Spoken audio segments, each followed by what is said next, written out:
Olá a todos, bem-vindos ao Star Talks, o podcast do Prémio 5 Estrelas. Hoje vamos falar sobre dinheiro invisível e toda a sua comunidade. Convidei para este episódio duas pessoas muito especiais, vencedoras no Prémio 5 Estrelas e que vão aqui responder a todas as nossas questões. E quem são os meus convidados de hoje? Tenho o Paulo Gonçalves Marcos. Olá, Paulo, Olá, Sofia. bem-vindo. Obrigado. E eu vou ler aqui para não me enganar em nada. O Paulo representa o Sindicato Nacional dos Quadros e Técnicos Bancários. Está Verdade, certo, não está? verdade. Bem-vindo, Paulo, e muito obrigada por Obrigado. estar connosco. E tenho também o Pedro Sousa da Lusopay. Olá, Pedro. Obrigado, bom dia. Obrigada aos dois por estarem connosco, pelo vosso tempo, pela disponibilidade para conversarem, para falarem sobre este tema que é o dinheiro tão importante. E eu acho que ainda se fala muito pouco sobre dinheiro, de uma forma mais natural, sem ser assim um tabu. Parece que há aqui muitos constrangimentos em falar sobre dinheiro. Mas especificamente, nós vamos falar aqui só algumas questões daquilo que é o dinheiro invisível. E estávamos aqui a falar um bocadinho, antes de começar o nosso episódio, sobre este conceito de dinheiro invisível. Eu começava por aqui. Podemos começar pelo Pedro, pode ser. O que é que. Qual é que é o conceito de dinheiro invisível, O Pedro? conceito para já, portanto, obrigado por estar aqui hoje, Obrigada a nós. aqui neste talk. É preciso perceber que existe uma evolução do dinheiro. O dinheiro começou com o dinheiro físico, como nós o conhecemos, depois Uhum, passou para dinheiro digital, para o negócio online também, ou seja, pagamentos online, e agora aquilo que o dinheiro invisível é aquilo que as pessoas chamam de pagamentos embebidos, ou seja, uhum, quando o pagamento não tem qualquer tipo de fricção quando nós estamos a fazer o pagamento propriamente dito. uhum, Hoje já existem plataformas de e-commerce em que nós colocamos lá o nosso cartão de débito ou de crédito e quando fazemos uma compra saltamos automaticamente a parte do pagamento. Porquê? Porque o cartão já lá está metido. Portanto, uhum. o dinheiro invisível é a simplificação total da maneira como nós interagimos com todas as plataformas de pagamento. Qual Falou aqui de um aspecto importante, que é seguro deixar o cartão memorizado? Sim, É, sim. é seguro, É pronto. muito seguro. Sim, hoje em dia, Estou daqui aliás, tranquila. uma das principais questões que estão relacionadas com os pagamentos é a segurança, não é? E Sim, fala-se muito sobre segurança, a quantidade de tentativas de hacking e hacking que efetivamente são concretizadas a nível mundial, mas os estudos que hoje existem é que na fonte da insegurança estão as pessoas. Portanto, não é tanto uma questão tecnológica, obviamente que a tecnologia também tem as suas sim, falhas e sim. vai evoluindo ao longo do tempo, mas acabamos sempre por perceber que a grande maioria dos casos a falha acaba por ser uma falha humana. E é aí que nós temos que agir, porque disse muito bem, existe uma grande falta de literacia financeira, existe uma falta de educação nas nossas escolas, estou a falar aqui neste caso em Portugal, Sim, sim. e eu acho que as próprias famílias muitas vezes têm algum receio em falar sobre finanças e acho que isso devia ser um tema que está desde tenra idade nos nossos filhos para que eles tenham essa vontade, que não tenham problemas nenhuns em colocar as questões que sejam relacionadas com esse tema, por forma a que eles possam abordar não só as questões do pagamento, como as questões de segurança de uma forma muito mais fácil. Mais natural. Hum, Paulo, quando falamos aqui, e o Paulo como representante aqui do Sindicato Nacional de Quadros e Técnicos Bancários, falamos aqui, do dinheiro invisível, desta evolução do físico ao digital, a mudança de hábitos. Quando falamos aqui no o papel da pandemia, que parece que já foi outra vida, mas foi há 6 anos, hum, como é que a pandemia acelerou todo este processo, na sua perspectiva? Deixa-me só pegar aqui um bocadinho as Sim, palavras do claro. Pedro, porque na essência o dinheiro continua a ser dinheiro. Uhum, As primeiras comunidades, enfim, no final do Paleolítico, trocavam coisas por coisas. uhum, Eu queria carne, Pedro queria um instrumento de corte, trocávamos um machado por 2 galinhas. O problema é quando um queria 3 galinhas pelo machado ou vice-versa. E portanto, a evolução de uma coisa física, que chamámos dinheiro, representava 3 coisas, não é? E elas continuam a ser muito presentes. Uma unidade de conta, isto é, todo o nosso trabalho, todas as coisas tangíveis podem ser expressas nessa referência. Um meio de troca, e portanto deixa de ser necessário eu e o Pedro encontrarmos e termos a mesma preferência no que toca a galinhas e a machados, e ao mesmo tempo é uma reserva de valor e este direito do dinheiro, logo ao início foi uma coisa muito senhorial, isto é, as uhum. primeiras comunidades do Neolítico, passou a haver uma pessoa, um rei, que teve o monopólio do dinheiro. Do que nós estamos hoje a falar é que temos evoluído, primeiro da troca das conchas, do machado pelas galinhas, depois umas moedas a uns pauzinhos na China, mais ou menos cunhados para dificultar, a falsificação e esta noção que aquilo é uma coisa tangível, que pode ser trocada em qualquer altura e que serve para representar o valor das coisas tangíveis e algumas intangíveis, permanece inalterada há 10.000 anos. Mas, de facto, a concretização, as conchas, os machados, os pauzinhos, as moedas de bronze ou de prata, ou agora bits e bytes, na essência não trocaram nada. Portanto, Uhum. continuamos só a falar de dinheiro, que é talvez a matéria Sim, mais incompreendida. Também, antes de responder à sua questão, é curioso que, por exemplo, nós achamos que é um tema de cidadania, e, por exemplo, sim. o nosso sindicato instituiu há muitos anos atrás uma fundação, a Fundação SNQTB, que entre as coisas que promove é a literacia financeira. É chocante que apenas 25% da população portuguesa perceba uma coisa tão simples como os juros simples. Portanto, que Uhum. 75% não percebe o conceito de juros simples e provavelmente mais de 90% não percebe a noção dos juros compostos. Portanto, isto leva-nos depois a outra discussão, que dizia no outro dia o regulador dos seguros e dos fundos de pensões, não é? Os portugueses têm uma forma estranha de poupar e, portanto, isso se calhar explica alguns atrasos estruturais que nós temos aqui em Portugal. Uhum. As pandemias vieram acelerar mudanças de comportamentos e dizia-me no outro dia a responsável de um banco que hoje tem 6 vezes menos transações do que tinham nos seus Uhum. balcões do que tinham há 5 ou 6 anos atrás. E, portanto, não é possível parar as mudanças com o vento, o que é possível é, como sociedade, criarmos uma rede de responsabilidade social onde vamos retreinando e requalificando as pessoas que sofreram um abalo, eu diria, assimétrico ou sistémico.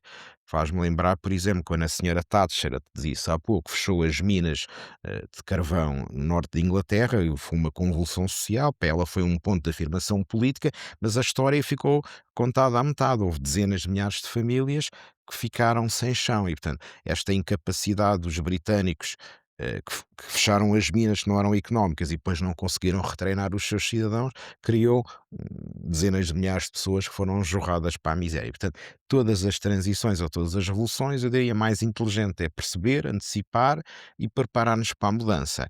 E eu acho que é isso que se espera da União Europeia e de nós enquanto cidadãos. Portanto, mas o dinheiro, eu diria, é a coisa mais antiga do mundo.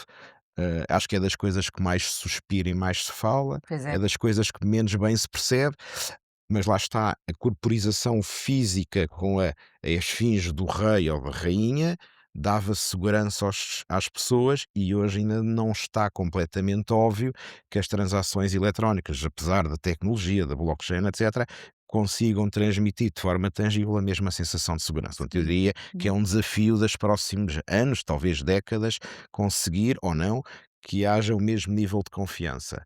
E por isso o numerário ainda existe, o Uhum. numerário não desapareceu de forma tão rápida como se esperava. Aliás, ainda continua a haver moeda escritural, cheques, etc.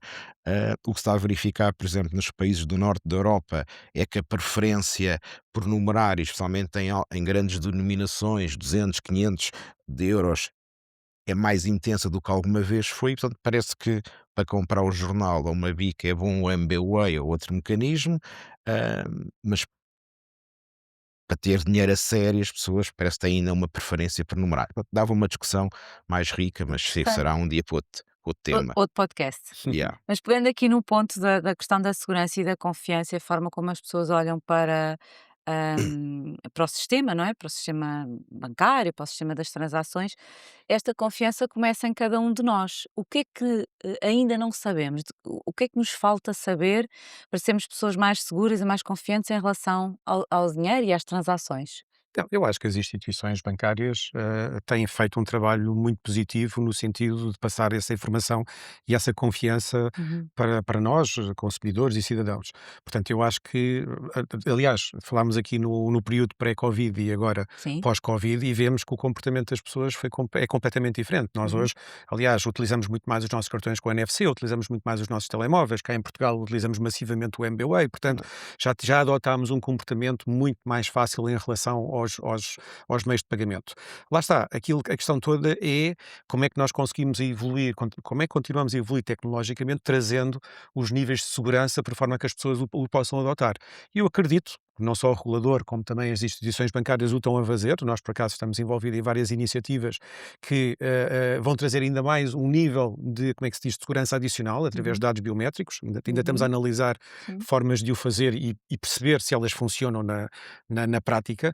E, portanto, eu acredito, lá está, temos sempre que voltar à informação, à educação e quanto mais cedo melhor. Pois, começar mesmo cedo. Hum, quando, Paulo, quando falamos aqui do papel da banca nesta era digital, hum, o que é que, o que é que, o que é que sente que tem sido o contributo da banca no em termos de requalificação e adaptação das equipas? Qual tem sido o vosso papel? Muito grande. Eu acho que vai, a história da banca moderna começou pai no século XIII em Génova, não é? E depois na Alemanha, enfim, no que é hoje a Baviera, e basicamente eram pessoas, famílias que inspiravam confiança. Uhum, E essa confiança, por exemplo, no século XX era dada através de fenómenos tangíveis e intangíveis. Isto para depois para não sim. perder a questão essencial. Por exemplo, havia bancos que tinham leões no seu símbolo e nas suas fachadas. A Uhum, ideia é significar poderio, força, permanência. Outros, muitos, faziam balcões, portanto, lojas físicas em mármore. E o mármore significava nós não vamos fugir com o seu dinheiro. Aliás, nem, em bom rigor, nem precisamos dele. É quase um favor que fazemos, porque nós somos prósperos, sim, como é evidente. sim. Outros que assentavam a reputação, não é? Portanto, esta segurança, a estabilidade, a perenidade, a capacidade de fazer transações no nome. Os Fugger, os Espíritos Santos, enfim, no fundo são a mesma tangibilização desta confiança. Portanto, acho que os bancos, como nós os conhecemos, estas entidades que pegam em depósitos, transformam maturidades e concedem crédito, esta função continua muito permanente.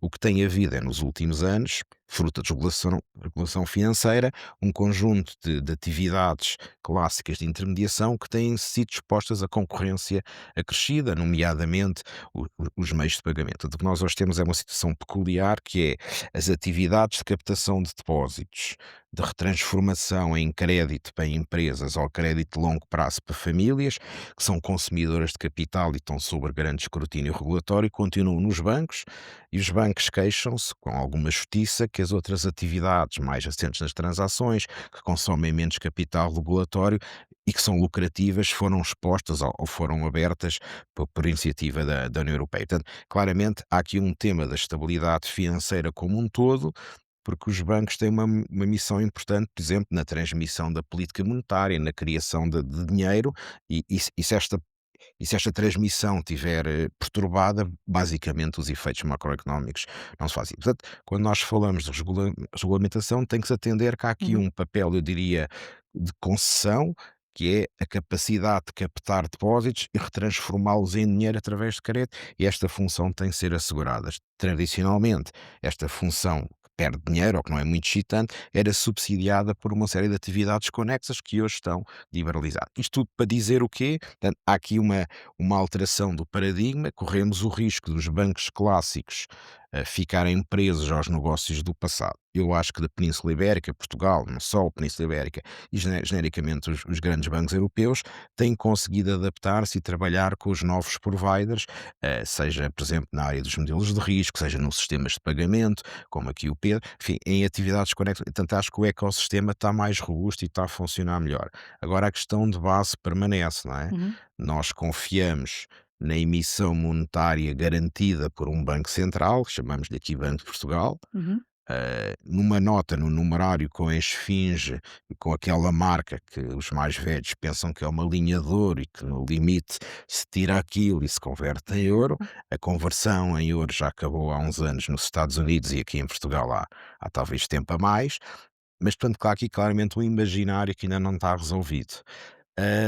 Nós, enquanto maior organização sindical em Portugal, e eu dizia a brincar, do Rio Reno até o Atlântico, a única organização que tem contas publicadas auditadas com revisor oficial, portanto, assim, com o máximo de transparência, nós não somos alheios a este fenómeno de reconversão e que está assim. O que é curioso, por exemplo, o setor financeiro, o setor bancário, perdeu 20.000 postos de trabalho desde o final dos anos 90 até há 5 ou 6 anos atrás, e agora, fruto da colocação de Portugal como um centro com jovens qualificados e uma força de trabalho, como dizem os economistas, qualificado e relativamente barato para Uhum. padrões europeus, temos tido a capacidade de atrair funções, eu diria, de nearshoring e funções de centros de competência.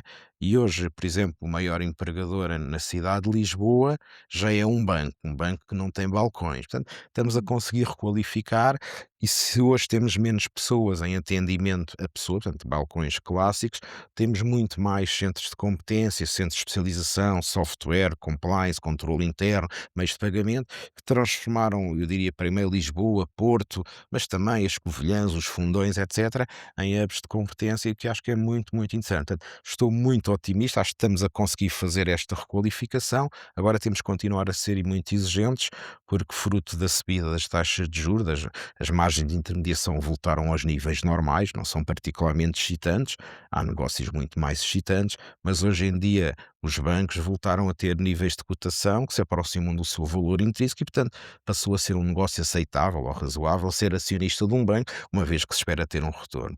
O que é bom, isto permite libertar dinheiro para poder investir na intensidade tecnológica, portanto, poder ganhar o futuro e ao mesmo tempo não deixar as pessoas para trás. Mas é uma pressão que nós temos que fazer, e esta tensão entre remunerar exclusivamente capital em detrimento das pessoas é uma tensão que está presente. Portanto, eu acho que as soluções mais equilibradas tendem a ser as melhores. Portanto, isto sem grandes extremismos, sem grandes dogmatismos, e por isso é que nós, por exemplo, vemos sempre com alguma apreensão quando aparece alguém assim, tipo Paladino, qual cruzada, que quer, no fundo, mudar tudo de uma só vez. E nós acordamos e nós somos mais conservadores, nós gostamos de evolução na continuidade, porque as grandes revoluções visionárias, não é, provocaram matanças generalizadas, guerras ou destruição massiva de classes sociais e emprego. Portanto, por isso é que nós, enfim, atenção à parte, Sim, somos contra, por exemplo, o anteprojeto de Trabalho 21, porque achamos que há uma destruição no consensual, mas isso, repito, também acho que é para outro outro tema. podcast que acabamos de fazer. Hum, Pedro, em relação aqui ao papel da banca na era digital, qual é que é a sua perspectiva no mundo empresarial para as soluções de pagamento serem um facilitador do negócio? No Eu fundo, um eu acho modelo, eu não acho é? que aqui um bocadinho ao contrário do Paulo, eu acho que temos que acelerar aqui um bocadinho, Uhum, a tecnologia e a maneira como a banca, na sua generalidade, oferece soluções de pagamento às uhum, empresas e aos seus clientes. Porquê? Porque aquilo que nós vemos como instituição de pagamento, e não só, nós também temos várias empresas e, portanto, também lidamos com pagamentos a outros níveis. Aquilo que nós nos apercebemos é que o onboarding, ou o KYC, o Know Your Customer, sim, ou seja, ainda são processos muito pesados para a velocidade com que as empresas estão a trabalhar. Obviamente que existem sempre relacionadas com as questões de segurança e de compliance, como o Paulo muito bem mencionou, e também saber efetivamente quem são os sócios que estão por trás das sociedades, mas há várias formas de fazer isto. Aquilo que nós achamos é que, de facto, é preciso uma maior celeridade para chegar com as soluções ao mercado. E, pelo menos, uhum. eu estou a falar numa perspectiva mais empresarial, Empresarial, sim, não sim. tanto, não tanto como instituição Lusopay, porque a Lusopay tem que cumprir a legislação que é, Sim, que claro. é, que é promulgada pelo Banco de Portugal. Portanto, eu diria que tem que haver uma adequação aos níveis tecnológicos de hoje, salvaguardando, obviamente, todas as questões legais e de segurança. E eu acho que essa aproximação ainda está muito longe daquilo que deveria ser o aceitável. Uhum, Portanto, para nós aquilo, e temos feito também o nosso papel, que é tentar sensibilizar as diferentes instituições com quem nós trabalhamos diretamente para acelerar esses processos, porque na realidade nós concorremos no mercado internacional. Pronto, nem que seja um mercado europeu que nos obriga a concorrer like to like com instituições que nem sequer estão cá presentes diretamente. E, Hum. portanto, isso, a lei da concorrência também permite-nos, também nos causa aqui algumas fragilidades quando estamos a concorrer no mercado para angariar clientes. Portanto, eu diria que se há alguma coisa que é precisa ser mudada, de facto, é a questão do compliance e a maneira como nós trazemos estas soluções mais rapidamente ao mercado para nos tornarmos também mais competitivos face a outras soluções que existem e que estão a chegar da Europa. Uhum. E em termos de adaptação das equipas, qual é que é a sua perspectiva? Não, hoje em dia eu acho que todas as empresas, na generalidade, estão muito preocupadas com a formação contínua das pessoas, porque a tecnologia está sempre a mudar. E nós como empresas tecnológicas, temos faz parte do nosso DNA, não há outra forma de encarar, é o nosso trabalho.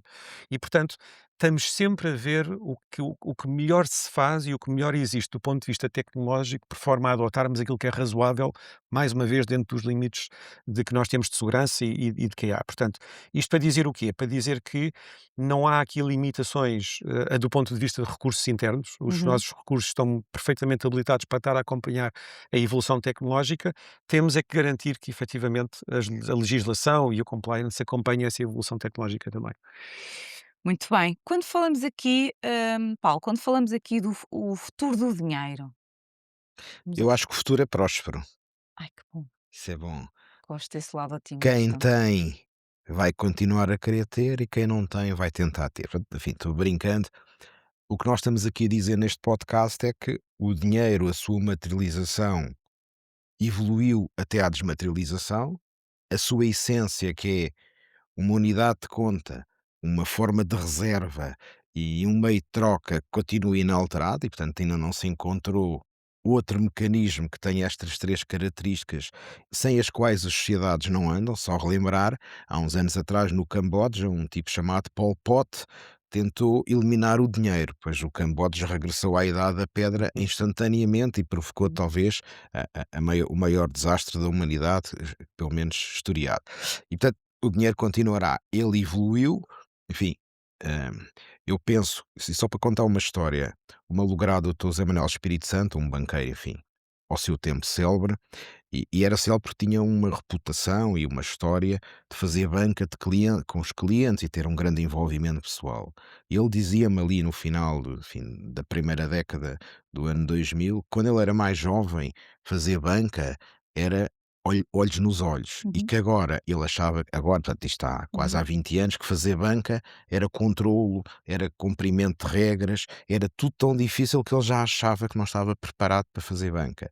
Enfim, isto era num tempo, eu trabalhava num nascente departamento de cumprimento, compliance, e éramos 3 ou 4, e depois, uns anos depois, fui visitar os meus colegas e eram 140 e tantos. E, portanto, e acho que hoje é mais. Hã, e é expectável que hoje, devido às regras europeias e aos acordos internacionais, num grande banco de retalho, 6 a 12 a 13% dos custos gerais e administrativos tenha a ver com o cumprimento das regras.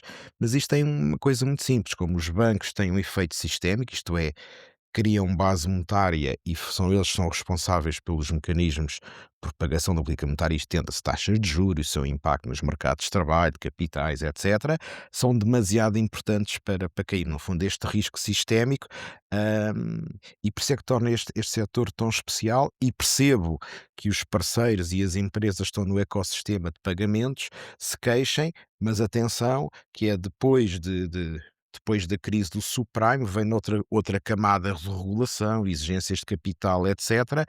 E eu não vejo, sinceramente, alguns sinais tímidos dos Estados Unidos que vai abrandar este ser regulatório, mas eu não tenho a certeza que ele vá abrandar de forma significativa e torne a vida, eu diria, as operações mais expeditas. Acho que há, de facto, mecanismos de inteligência artificial, etc., que podem ajudar a conhecer melhor quem está por trás, mas só recordando, por exemplo, uma coisa muito interessante, que há uns anos, há poucos, houve um inquérito parlamentar sobre um banco que tinha sido intervencionado e estava a vender uma carteira de imóveis, e alguns jornais especulativos diziam, bem, estão a vender muito barato, e houve uma comissão parlamentar de inquérito para tentar apanhar os beneficiários efetivos últimos. E surpresa das surpresas, porque a legislação não acompanhou os tempos, chegou-se à conclusão, por ridículo, que os beneficiários efetivos eram os gestores dos fundos que vendiam ou que compravam, o que é ridículo, porque um fundo de investimento é apenas a representação de milhares ou de milhões de pequenos ou grandes investidores e, portanto, é difícil imaginar que um gestor profissional pague para gerir dinheiro seja ele próprio beneficiário. E, portanto, ou seja, no fundo há uma camada tão complexa de exigências regulatórias Pois. e depois esbarra numa ingenuidade de achar que um tipo que gera um fundo ou uma equipa de gestão que gera um fundo tem alguma coisa a ver com quem compra o quê ou quem vende o quê. Portanto, às vezes, como dizia o Shakespeare, é demasiado barulho para tão pouco. Enfim, também posso dizer em inglês, mas Uhum. basicamente é isso. E acho que alguns de nós têm saudades do tempo em que isto era mais expedito. Pois. Pedro, quando falamos aqui do futuro do dinheiro, e acrescentando aqui esta camada, o papel humano, é? O nosso papel neste sistema cada vez mais tecnológico, o que é que nós podemos esperar do futuro, na sua perspectiva? Bem, eu acho que isto é um tema tão complexo e tem tantas variáveis e tem tantos stakeholders envolvidos que é muito difícil Uma pessoa. imaginar Pois. o que é que vai acontecer. Eu Uhum. acredito que todas as entidades estão a trabalhar para uma desmaterialização total no dinheiro, ponto Ok. número um, e para uma simplificação total da forma como nós utilizamos esse mesmo dinheiro. Uhum. E isso vai trazer outros problemas.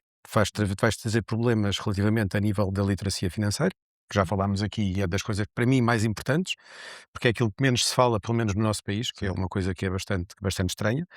E por outro lado, traz naturalmente e em paralelo as questões relacionadas com segurança. Contudo, também acredito que as novas formas e já falámos aqui muito rapidamente do blockchain, da tokenização dos pagamentos e tudo mais, também vem trazer um layer de segurança adicional naquilo que já se faz hoje. Aliás, as grandes empresas de meios de pagamento, as Visas e a Mastercard, já estão a utilizar o blockchain para, para parte das suas transações, estão a fazer testes massificados dentro dessas áreas, no ponto número um, não só reduzir os custos de transação, esperamos nós Sim. consumidores finais, não é?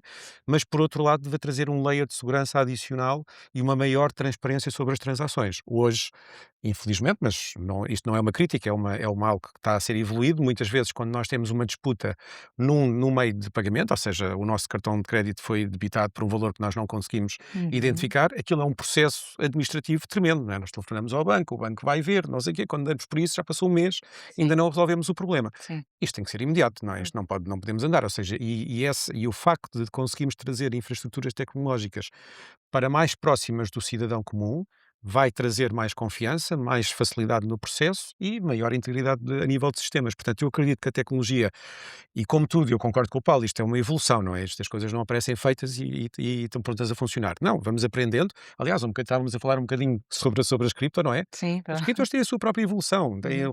o próprio hype e depois as pessoas desmorecem e depois voltam a acreditar e depois voltam a desmorecer. Isto já se viveu em toda a vida Uhum. do ser humano, Com desde as o dinheiro, tulipas, com as com as tulipas. tulipas, desde o dinheiro, epá, desde as ações, desde Sim. tudo, desde os fundos de investimento e tudo mais. Portanto, isto é só mais uma fase da nossa evolução.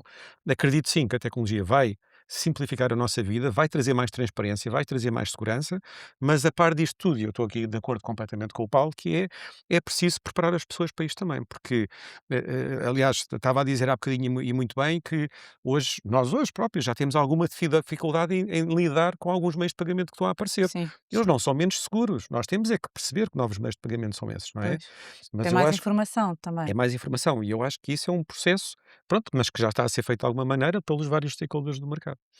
Tenho uma última questão para vos fazer, mas antes desta última questão, dizer, aproveitar que estas pessoas nos estão a ver e ouvir, perguntar se já subscreveram o nosso canal. Espero que vocês os dois já o tenham feito e que peçam às vossas equipas para subscrever.